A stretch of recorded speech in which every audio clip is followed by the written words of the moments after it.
Bonjour à tous mes chers abonnés, mes chers élèves de 3e année de collège BIOF. Bienvenue dans cette nouvelle capsule qui sera consacrée à une petite révision, la correction des exercices de raisonnement scientifique et des exercices de restitution de connaissances selon la demande de certains élèves qui ont des difficultés concernant le chapitre 1, le système nerveux. Donc allez-y, on va commencer par l'exercice 1. Ils nous ont demandé dans l'exercice 1 de choisir les affirmations exactes, c'est-à-dire les phrases qui sont vraies. Parfois, ils peuvent nous demander de déterminer l'affirmation qui est vraie et celle qui est fausse, vous devez la corriger. Donc, je vais faire comme ça. Faisons semblant qu'ils vous ont demandé de corriger l'affirmation pour que vous puissiez comprendre très bien. Donc, je commence par la première phrase. Le nerf conduit l'influx nerveux. Oui, c'est juste le nerf. Il a pour rôle de conduire l'influx nerveux, vous le sachiez. Lorsqu'on parle d'une sensibilité consciente, il s'agit de nerf sensitif qui conduit l'influx nerveux sensitif. Lorsqu'on parle d'une motricité volontaire, il s'agit d'un nerf moteur qui conduit l'influx nerveux moteur. Donc le nerf, il conduit l'influx nerveux, c'est une affirmation qui est vraie. Donc je passe à la deuxième phrase. L'influx nerveux naît au niveau du cerveau dans la sensibilité consciente. À votre avis, qu'est-ce que vous pensez de cette affirmation? Est-ce qu'elle est fausse? Est-ce qu'elle est juste? Est-ce que l'influx nerveux, il prend naissance au niveau du cerveau dans la sensibilité consciente? C'est faux. Cette affirmation, elle est erronée, elle est fausse. Donc, où l'influx nerveux, il prend naissance au niveau du cerveau, c'est dans le cas de la motricité volontaire. Donc, je peux corriger cette phrase-là de deux manières. Je peux dire que l'influx nerveux naît au niveau du cerveau dans la motricité volontaire. Ou bien, l'influx nerveux naît au niveau de quoi? Au niveau des récepteurs sensoriels, au niveau des organes de sens dans la sensibilité consciente. Donc, s'ils vous ont demandé de faire la correction, vous avez le droit d'écrire ces deux types de phrases. Petit c, la vue est un organe de sens. Est-ce que c'est la vue est un organe de sens? Non, la vue, c'est une sensibilité consciente. Donc, l'organe de sens, c'est quoi? Donc, là, c'est de la même manière, on peut corriger la phrase de deux façons. La vue est une sensibilité consciente, comme je peux la corriger, l'œil, c'est un organe de sens. Dernière phrase. Des récepteurs sensoriels se trouvent dans la peau. Oui, on a déjà vu ça. J'ai déjà parlé des récepteurs de Mesner, j'ai déjà parlé des récepteurs de Pacini. Certains récepteurs qui reçoivent la douleur, certains qui reçoivent la chaleur, certains qui reçoivent le froid. Donc, vous allez trouver dans ma chaîne une capsule courte qui vous explique le rôle des récepteurs sensoriels qui se trouvent dans la peau. Donc ça, c'est banal, vous ne devez pas perdre des notes dans ce genre d'exercice. Passons à l'exercice 2. Le deuxième exercice, ils nous ont demandé de formuler, de construire une phrase en utilisant les mots suivants. La phrase 1, la vue, organe, l'œil. Donc qu'est-ce que je peux dire? L'œil, c'est un organe de sens qui nous permet la vue.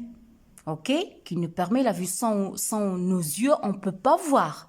Donc, phrase B, l'air, l'oreille, auditive, les messages. Donc, qu'est-ce que je peux dire? Je peux dire que les messages nerveux prennent naissance au niveau de l'oreille, c'est-à-dire au niveau des organes sensoriels qui est l'oreille, et se dirigent vers l'air auditif. Donc, je reprends ma phrase.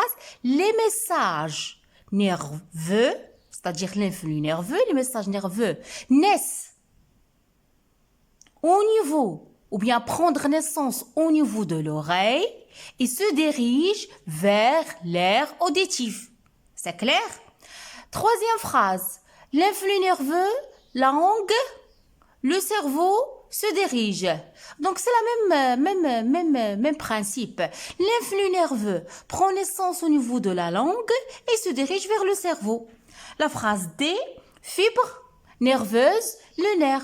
Donc, ça, c'est très facile. Le nerf, il est composé de quoi? Il est formé de fibres nerveuses. Donc, je reprends les phrases. Donc, l'œil, c'est un organe de sens qui nous permet la vue. Et si les messages nerveux prennent naissance au niveau de l'oreille et se dirigent vers l'aire auditive. Et si l'influx nerveux prend naissance au niveau de la langue, se dirige vers le cerveau. Et si le nerf est composé de fibres nerveuses. Donc ça, ce sont le genre de questions que vous pouvez avoir dans la partie restitution de connaissances. À ne pas commettre des fautes, s'il vous plaît, c'est très facile. Les 8 points de restitution de connaissances, il faut que vous les mettiez dans la poche. Question à réponse courte. Réponse courte. Quel est le rôle des fibres nerveuses? Oui, quel est le rôle des fibres nerveuses? Il transmet l'influx nerveux. Il conduit l'influx nerveux sensitif, que ce soit l'influx nerveux sensitif, que ce soit l'influx nerveux moteur. Ça, c'est le rôle des fibres nerveuses. Quel est l'organe sensoriel du goût? Quel est l'organe sensoriel du goût? Donc, le goût, c'est quoi? C'est la sensibilité consciente. L'organe sensoriel du goût, c'est la langue. On a déjà vu ça lorsqu'on a fait le tableau des organes de sens. Petit c, où se trouve l'aire visuelle? L'aire visuelle, comme on a déjà vu, se trouve au niveau des cerveaux, derrière, au niveau des lobes occipitaux. يعني تتواجد باحة الإبصار على مستوى الفصين القفويين, يعني en arrière du cerveau. C'est là où se trouve l'aire visuelle, le centre nerveux optique.